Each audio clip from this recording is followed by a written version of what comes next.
यो चाहिँ बजारमा बिजेपी अफिस बनिँदैछ इलेक्सनको है। र इलेक्सनको अफिस बनाएर यी जताभावी यसरी यस्तो बोरामा ल्याएर टाइल्सको टुक्रा, बोतलको टुक्रा, बलुवाहरू सबै चाहिँ यो गड्डे खानको मैला ढङ्गमा यहाँ फ्याँकिँदैछ। यो चाहिँ के चाहिँ हो खास गरी चाहिँ है, यो हाम्रो गाउँ सहर बनाउने सोच राखेर काम गर्ने है, यस्तोहरू छ है। लो हेर्नुहोस् है, लो यहाँ हेर्नुहोस्, बोतलको टुक्रा भयो, बलुवा भयो, टाइल्सको टुक्राहरू भयो, सबै यो यसरी मैला ढङ्गमा फ्याँकिँदैछ। यहाँ हेर्नुहोस्, हाम्रो बिहानदेखि कन्जर्भेन्सीको मान्छेहरू चाहिँ यो मैलाहरू सोरेर यति सिनिक्कै बनाइराखेको छ है।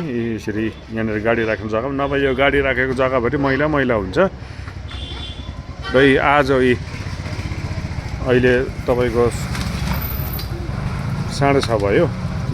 अहिले यसरी फर्काउनु लाउँदैछ यो मैलाहरू सबै। हेर्नुहोस् है, कि मान्छेलाई भोट मात्रै चाहियो, दार्जिलिङ सफा चाहिएन।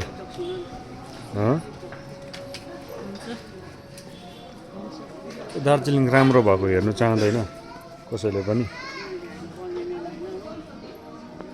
ल हेर्नुहोस् है, यस्तो साइज यहाँ अफिस बनाउँदैछ बिजेपीको। अहिले कति बोरा त झन्डै 15-20 बोरा त लगिसक्यो उनीहरूले।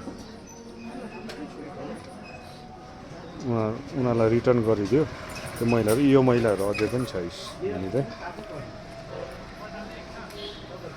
हेर्नुहोस् है, यसपालि भोटको बजार भन्दामै यिनीहरूले जहाँ पाए त्यहीँ अफिस खोलेर यसरी जहाँ पाए त्यहीँ यसरी मैला कुचेला यसरी गर्न त पाएन नि त। मैला भन्दा पनि यो त मैला पनि होइन नि त।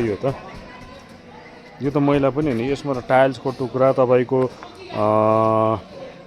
रोडा, बलुवा, त्यो सिसा, फुटेको सिसाहरू पनि ल्याएको छ। यस्तो चाहिँ अलिकति, यस्तो चाहिँ कुनै पनि पार्टीको जहाँ पनि अफिस खोल्छ यसरी मैला ढङ्गमा चाहिँ यसरी लापरवाही प्रकारले चाहिँ नफ्याँकिदिनुहोस् है।